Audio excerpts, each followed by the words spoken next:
சிவகங்கை மாவட்டம் தேவக்கோட்டை அருகே வாக்குச்சாவடி ஒன்றின் நுழைவாயில் மேற்கூரை சரிந்து விழுந்ததில் 4 பேர் காயமடைந்தனர். இதுகுறித்த கூடுதல் தகவல்களை அங்கிருக்கும் செய்தியாளர் அப்துல் நாசரிடம் கேட்கலாம். நாசர், நுழைவாயில் இடிந்து விழ காரணம் என்ன? பாதிக்கப்பட்டவர்களுடைய தற்போதைய நிலை எப்படி இருக்கு? உமா, அதாவது அந்த துவக்கப்பள்ளி அதாவது கிட்டத்தட்ட கட்டி ஒரு 30 வருடங்களுக்கு மேலான அந்த துவக்கப்பள்ளி நேற்று மாலையில இருந்து ஒரே மழை அடைமழையாக பெய்து கொண்டிருந்ததுனால அந்த சுவரெல்லாம் இடிந்து போய் ரொம்ப சேதமாவே இருந்தது. ஆரம்பத்திலேயே சேதமா தான் இருந்தது. இன்று காலையில இன்னைக்கு காலையிலேயும் மழை விடாம தொடர்ச்சியா பெஞ்சதுனால இந்த வாக்காளர்கள் வரிசை நின்று வாக்களிச்சுக்கிட்டு இருந்தாங்க.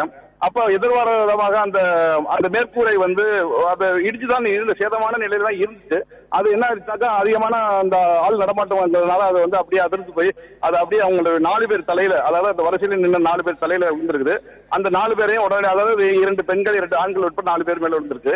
அவங்களை உடனடியாக அங்க அந்த பக்கத்துல இருந்தவங்க தேவக்கோட்டை அரசு மருத்துவமனையில கொண்டு போய் சேர்த்திருக்காங்க.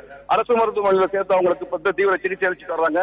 தலையில் காயங்கிறதுனால ஒரு ஸ்கேன் எடுக்கிறதுக்காக அவங்களை மேல் பரிந்துரை செய்து சிவகங்கை அரசு மருத்துவமனைக்கு கொண்டு செல்லலாம் என்ற தகவலும் சொல்லியிருக்காங்க. இந்த காயம்பட்டவர்களை சிவகங்கை நாடாளுமன்ற தொகுதி எம்பி நேரடியாக சந்திச்சு ஆறுதல் போயிருக்காரு. உமா.